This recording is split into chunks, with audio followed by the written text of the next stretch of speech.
안녕하십니까. HR리스트 김휘입니다. 오늘은 HRD 이슈 관련된 뉴스 몇 가지 여러분하고는 이야기 나누려고 합니다.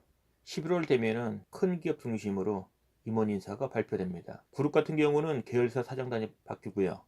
단위 회사라면은 대표이사 또는 임원들 이런 교체가 이때 다 발표됩니다. 2019년을 앞둔 지금 시점에서 대기업 중심으로 가령 삼성, SK, 현대차, LG그룹, 그다음에 롯데그룹, 우리가 흔히 얘기하는 30대 그룹, 또는 10대 그룹, 2019년을 앞두고 큰 경영상의 변동 요인이 있다고 봅니다. 가장 큰 것은 그룹의 총수의 변동이겠죠. 그리고 그룹 내 계열사라면은 계열사의 대표이사가 바뀌는 경우가 되겠지요.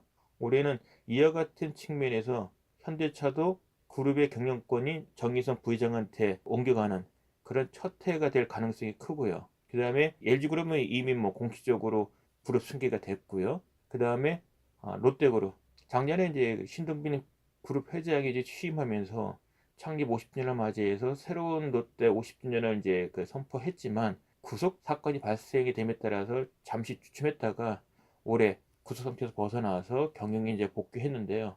아마도 작년에 제대로 했어야 되는 어떤 새로운 혁신들, 새로운 그룹 문화에 대한 부분 지금부터라도 강조될 것으로 예상이 되고요. LG나 롯데나 그 다음에 현대차가 아니어도 대부분의 그룹사에서는 내년도를 앞둔 그룹 차원 어떤 경영 전략이 새롭게 수립될 수도 있고요. 내년도 경영에 큰 영향을 미치겠지요. 그것을 수반해서 이제 계열사의 사장단에 대한 교체가 생기기도 합니다. 일단 대표이사가 바뀌었다고 생각할 수도 있지만은 그룹 차원의 경영권의 변동이 있고, 그리고 계열사 차원의 대표이사가 교체가 됐다. 만약 제가 특정한 계열사의 HR 담당자라면 이처럼 큰 변화가 불어닥치는 이런 경험은 극히 드문 케이스 중에 하나입니다.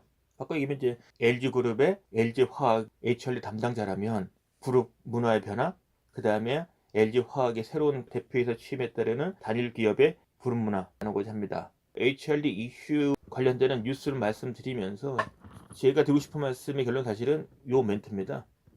경영 위기 속에서 HRD에 요구하는 것은 HRD 부서든 또는 HRD 담당자이든 요구하는 것은 회사의 위기 극복에 기여해야 한다는 겁니다. 손익이 안 좋으면은 비용 절감 측면에서 큰 돈 안 들이고 회사의 위기 극복에 기여하는 그런 활동들이 내년에 있어야 된다는 이야기입니다. 다행히도 경영 위기에 해당이 되지 않고 그룹 차원 또는 단일 기업 차원의 그와 같은 회사에 재직하고 있는 HRD 담당자라면 타산지석으로 삼아서 다른 기업의 경영 위기에 처했을 때 어떻게 HRD 활동을 기획하고 전개하는지, 그 결과는 무엇인지를 지켜보는 것도 지혜라고 생각이 듭니다. 그럼 오늘 제가 준비한 이슈에 관련된 이야기를 시작하도록 하겠습니다. 매년 11월은 임원 인사철입니다. 물러나는 임원이 있는 반면에 또 한편으로는 새롭게 등장하는 임원이 있죠. 희비가 엇갈릴 겁니다. HRD 담당자 입장에서 11월 임원 인사를 바라볼 때 가져야 되는 관점은 다음과 같습니다. 최근 언론에 노출된 뉴스를 토대로 이야기를 하고자 합니다. 저의 이야기는 매년 11월 이맘때쯤에 임원 인사가 진행되는 이 시점에 가져왔으면 하는 여러분에게 필요한 11월 임원 인사철에 HRD 담당자가 항상 관심을 가져야 되는 관점에 대한 이야기이기도 합니다. 저의 관점을 여러분과 같이 공유하고자 합니다. 최근 현대차 그룹, LG 그룹, 롯데 그룹, 물론 이제 제가 예시를 안 드린 다른 그룹도 해당이 될 것 같은데요. 그룹 차원에서 경영권에 큰 변동이 있었습니다. 지금 예시한 세 그룹 모두 경영권의 변동이 일어났는데요. 먼저 롯데그룹의 경우는 그룹 회장이 신규코 회장에서 신동민 회장으로 변동되었습니다. 지난 2017년에 그룹 창립 50주년을 맞이하면서 새로운 50년 롯데를 내세우며 신동민 회장이 그룹 회장이 취임하고 새로운 롯데그룹에 대한 비전을 선포를 했었습니다. 그러나 신동민 회장이 법적 구속으로 적인 변화가 제대로 시도를 못했었죠. 올해 법정 구속에서 풀려나면서 이제 본격적으로 새로운 롯데그룹의 모습이 드러날 것으로 예상됩니다.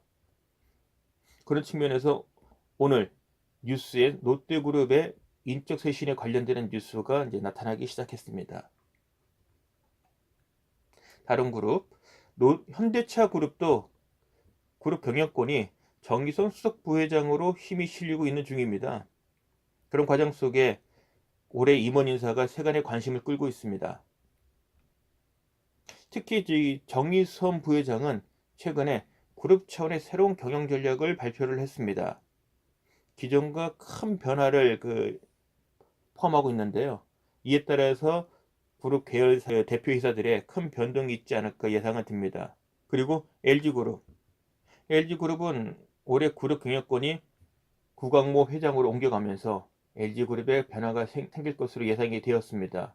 그리고 임원 인사철을 맞이해서 그 같은 변화의 실체가 조금씩 나타나는 것 같습니다. 또 특이한 점은 LG 지주회사 대표이사에 권영수 부회장이 선임됐습니다. 권영수 부회장은 이전에 LG 디스플레이 대표이사, 그 뒤에 유플러스 부회장을 역임했고요. 구광모 회장이 그룹 회장이 되면서 LG 지주회사의 대표이사로 같이 호흡을 맞추게 되었습니다.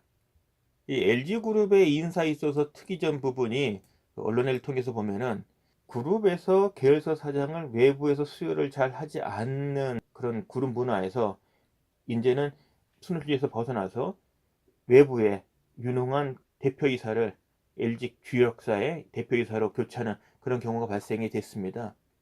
이번에 LG화학 대표이사에 이전에 3M 수석 부회장을 역임했던 신학철 대표이사가 취임을 했고요. 이런 면에서는 LG화학에 큰 변동이 있지 않을까 싶습니다. 그룹 총수의 변화, 그리고 LG화학 대표이사의 변화. 만약 제가 LG화학의 HRD 부서에 근무하고 있다면 아주 심각하게 변화에 대해서 받아들여야 되고 그 변화의 주건 부서 입장에서 각오를 새롭게 해야 될 거라고 생각이 듭니다. 11월 11일자 세계일보에 실린 뉴스 헤드라인입니다. 올해 연말 임원 인사 시즌에 대부분 그룹에서 큰 변화가 예상된다 라고 좀 되어 있고요. 이에 따라서 그룹 차원의 경영권 변화, 그에 따르는 새로운 전략의 수립, 이를 달성하기 위한 계열사 경진의 교체, 그리고 어려운 경영 환경 속에서 생존하기 위한 사업 전략과 경영 활동에 있어서의 혁신이 강조되고 있습니다. 헤드라인을 그대로 읽어보겠습니다. 실적 부진 현대차, 40세 총수 LG 연말에 인사태풍 예고, 4대 그룹에 쏠린 시선, 위기 현대차, 60대 세대 교체 등 큰 변화 예상, 수소 전기차 등 미래차 부문 진출, 젊은 리더 LG 적자 회사의 새로운 인물 등용 가능성, 구광모 회장 자기 색깔 드러낼 듯, 그룹 총수의 복귀, 실적 부진한 IM 부문장 교체설, 친 JY 인사 수면이 등장 예상, 조직 개편이 예상되는 SK, 계열사 실적은 선방, 이에 따라 계열사 대표이사의 인사의 안정이 예상이 된다고 실려 있습니다.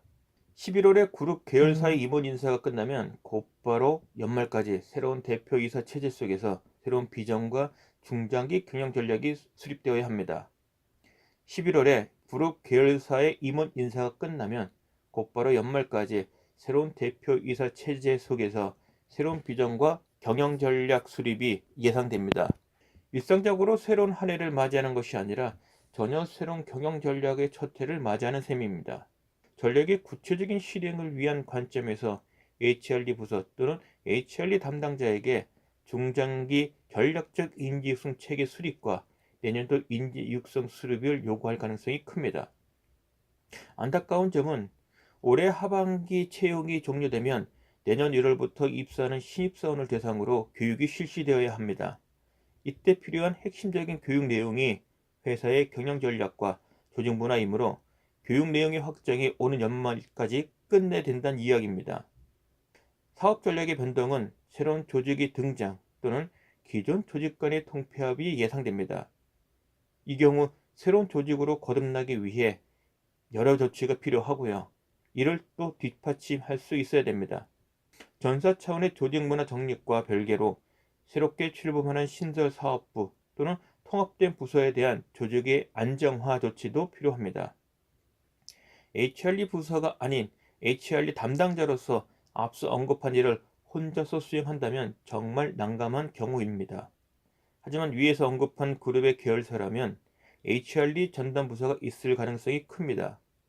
그렇다 하더라도 새로운 그룹 회장의 본격적인 경영이 시작되는 첫 해, 그룹 외부에서 영입된 새로운 대표이사의 새로운 경영, 가령 그룹에서 새로운 변화를 기대하는 새로운 경영이 첫 해를 준비하는 그룹 외부에서 영입된 새로운 대표이사의 새로운 경영의 첫 해를 준비하는 일입니다. 이는 매우 힘들 것으로 예상됩니다. 새로운 조직의 리더로 부임하면 90일 이내 조직을 장악해야 한다. 시중에 이런 주제를 다루는 책이 적지 않습니다. 새로운 리더의 입장에서 조직의 장악이라는 말은 아마도 새로운 비전과 중장기 경영 전략으로 한 방향 정렬시키고 이를 달성하기 위한 구체적인 계획이 실행되기 시작하는 시점을 의미할 것입니다. 새로운 비전과 핵심 가치, 리더십이 정립되고 모두가 공유하는 시점은 빠를수록 좋습니다. 그런 측면에서 보면 내년도 구정이나 주주총회 이전까지 이 같은 작업이 완료되어야 합니다. HRD 담당자 입장에서 보면 이때까지 수행할 교육이 두 가지가 있습니다. 신입사원 교육과 승진자 교육입니다. 이들 교육은 3월까지 끝마쳐야 할 교육입니다. 여기에 덧붙여 전 직원 대상으로 새로운 그룹 경영, 새로운 대표이사의 경영 전략과 조직 문화를 공유하기 위한 특별 교육이 오는 12월부터 내년 초까지 실행될 가능성도 큽니다. 조직 내 큰 변화는 위기이자 기회이기도 합니다. 그룹의 최고 경영자의 변동, 대표이사의 교체는 그룹 차원과 회사 차원에서 변화의 기회입니다. 성공적인 변화를 위해 HRD 부서 또는 HRD 담당자가 수행할 몫이 적지 않습니다. 새로운 조직 문화의 정립과 새로운 경영 전략으로 한 방향 정렬, 새로운 리더십의 발휘, 사업의 부진에서 벗어나기 위한 변화, 이와 같은 것들이 요구될 것으로 예상됩니다. 2019년은 일상적인 한 해가 아닌 변혁적인 한 해가 될 가능성이 큽니다. 새로운 변화를 위한 불가피한 조치로서 회사 간 통폐합, 회사 내 사업부 통폐합, 사업부 매각 등으로 인한 인원 구조 조정이 예상됩니다. 현대카드와 현대캐피탈을 필두로 해서 언론의 연일 인원 구조 조정 뉴스가 등장하기 시작했습니다. 인원 구조 조정을 실시하는 회사라면 HRD 입장에서 보면 회사의 안정화를 위한 노력이 최우선 될 것입니다. 그리고 비용 절감 측면에서 예년처럼 교육을 손쉽게 진행할 수 있는 여건이 못 될 것입니다. 정말 꼭 필요한 교육만 최소의 비용으로 효과나는 교육을 기획하고 운영하고 효과를 입증해야 합니다. HRD 담당자로서 제대로 된 실력을 보여줄 수 있는 기회로 삼아 분발해야 합니다. 전쟁을 대신 치러주는 주변 국가는 없습니다. 실질적인 전쟁의 주역은 이 땅의 국민들입니다. 마찬가지로 회사가 어려움에 처했을 때 회사의 어려움에서 벗어나게 해주는 주역은 회사 내 임직원들입니다. 외부 인사가 무료로 도움을 줄 이유가 없습니다. 세상에 공짜가 없는 법입니다. 따라서 경영의 재무적인 어려움을 극복하기 위한 노력을 외부에 돈을 주면서 극복하려는 시도는 없을 가능성이 큽니다. 회사 내 보유하고 있는 능력을 최대한 발휘하여 회사가 처한 어려움에서 벗어나야 합니다. 회사에서 HRD에 요구하는 것도 HRD 담당자의 노력으로 회사의 위기 극복에 기여하는 것입니다. 교육적 활동의 효과를 이때 보여줘야 합니다. 그동안 축적된 교육적 활동에 대한 기획력, 운영 능력, 비용 대비 높은 효과를 입증해야 합니다. 난세의 영웅이 나타난다고 했습니다.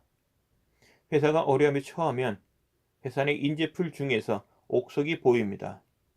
전시에 필요한 리더와 인재상, 반면에 평시에 필요한 리더와 인재상은 다르다고 합니다. 그럼에도 불구하고 항상 내재해야 될 가치가 있습니다. 바로 회사의 핵심 가치이고 리더의 역량입니다. 또한 모든 직무에서 구성원이 보유하고 있는 진짜 실력을 볼 수 있는 절호의 기회입니다. 우리 모두 자신의 능력을 보여줄 수 있는 좋은 기회를 맞이하고 있는 셈입니다. HRD 담당자 여러분, 내년에는 여러분의 숨어있던 잠재 능력까지 모두 보여줄 수 있는 기회를 맞이하시길 바랍니다. 설령 여러분이 인원 구조 조정 명단에 포함되어 있더라도 HRD 담당자 여러분, 파이팅입니다. 고맙습니다.